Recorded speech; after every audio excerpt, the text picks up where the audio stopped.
આગળ હવે ટેક્સ્ટને અનુલક્ષીને જોઈશું આપણે રામાયણ આદિકાવ્ય ચર્ચો એ હું સમજાવી દીધું હોય તો સામેથી બોલજો સમજાવ્યું છે. રામાયણ આદિકાવ્ય ચર્ચો. નેક્સ્ટ અશોક વાટિકાનું વર્ણન. ત્યાં બાજુમાં લખી લો સર્ગ 13.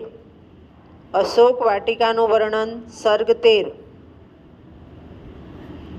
એ યુનિટ 1 માં જશે.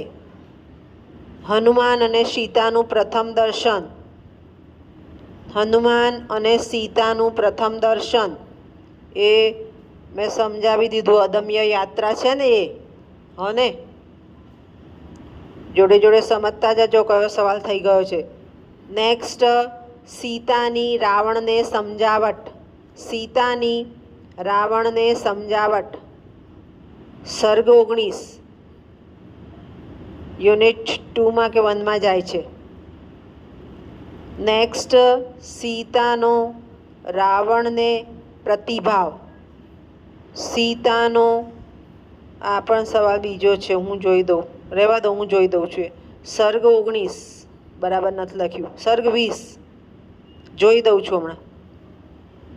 નેક્સ્ટ યુનિટ 3 નો આવ્યો પ્રાણ ત્યાગ માટે તત્પર સીતાનો વિલાપ.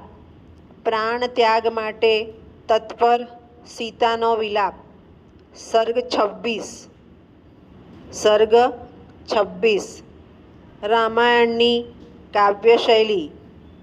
થઈ ગયું શૈલી, રાઈટ. વાલ્મીકીની ઉપમા બાકી. વાલ્મીકીનું પ્રકૃતિ નિરૂપણ બાકી, હું સમજાવીશ. જે બાકી છે હું સમજાવીશ. હો ને, નથી લખાયું, બોલું ફરી. વાલ્મીકીનું ઉપમા, વાલ્મીકીનું પ્રકૃતિ નિરૂપણ. હનુમાનનું પાત્ર અસાઇનમેન્ટ. રાવણનું પાત્ર જાતે કરવાનું. રાવણનું પાત્ર જાતે કરવાનું. સીતાનું પાત્ર બાજુના ક્લાસમાં 5 સવાલ થઈ ગયા છે, તમે હજી આગળ જ ફરો છો. સીતાનું પાત્ર જનરલ ક્વેશ્ચન હું ચલાવીશ.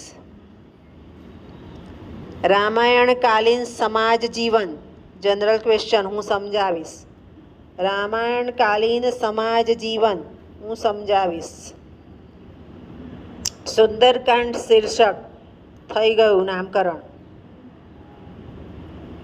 નેક્સ્ટ લખાય છે ને કે જલ્દી જાઉં છું? લખો છો કે નહીં? ઇન્દ્રજીત અને હનુમાનનું યુદ્ધ. ઇન્દ્રજીત અને હનુમાનનું યુદ્ધ સર્ગ 46 હું ચલાવીશ બધા. હા.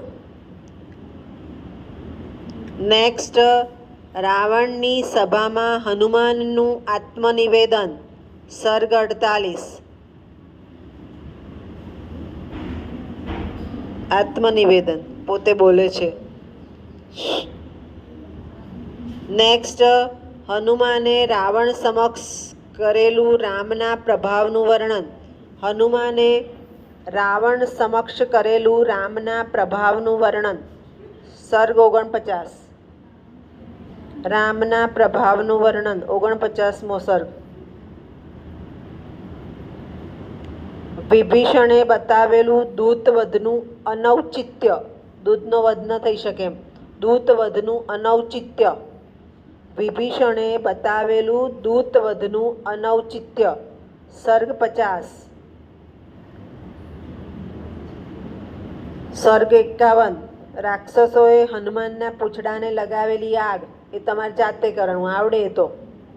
રાક્ષસોએ હનુમાનના પૂંછડાને લગાવેલી આગ તમને આવડે એટલે જાતે કરવાનું. રામાયણનો સાહિત્ય પ્રકાર. બરાબર. હવે 1-2 સવાલમાં મને ક્યાંક ભૂલ લાગી, ફરી મેળવી લઈએ આપણે.